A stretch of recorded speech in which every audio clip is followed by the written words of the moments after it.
This morning, two of America's biggest cities are waiting to learn which one towers above all. It's a battle of the high-rises. Dean Reynolds is in Chicago on the sky deck of the Willis Tower, 130 stories up. Dean, good morning. No. Q. Go. Q. Go. Good morning, Jeff and Nora. Well, Chicago likes to claim that it invented the skyscraper, and the Sears Tower, which is actually the Willis Tower now, has generally been considered the nation's tallest building for the last 39 years. It's 1,451 feet to brag about, but its reign may be coming to an end on a technicality. New York's new One World Trade Center measures 1,368 feet, but the building's architects say a decorative spire atop the building should be counted, and if it is, it would be a birth of the nation's symbol, standing 1,776 feet or 325 feet taller than Chicago's skyscraper. The relatively obscure Council on Tall Buildings and Urban Habitat, headquartered here in Chicago, will make the call. There can't be a tie, then. There can't be a tie. There's nobody abstaining. There ain't two tallest buildings in the U.S.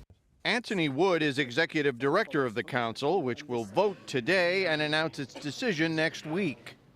Do you expect pickets? We don't expect pickets, but what I do expect is a very, very lively debate.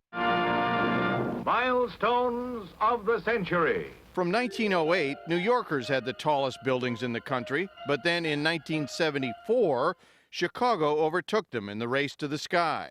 Is New York about to reclaim bragging rights? It's a postmodern building. We asked Jen Mason-Garb of the Chicago Architecture Foundation for some guidance.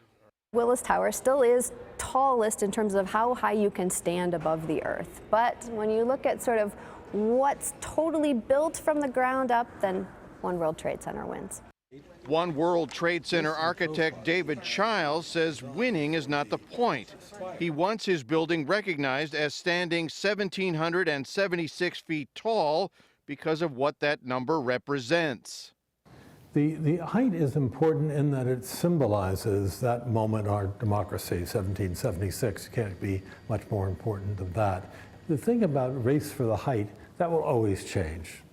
This one will always be 1,776. The governor, the Port Authority, and America all felt strongly about that, and that's why we've achieved that, and it's important for it to be recognized as a height. Now, if Chicago winds up in second place again, it can take some consolation from knowing that most of the tall buildings, if not actually built here, are designed here. Nora, Jeff? Well, there you go. Yeah, okay, Dean.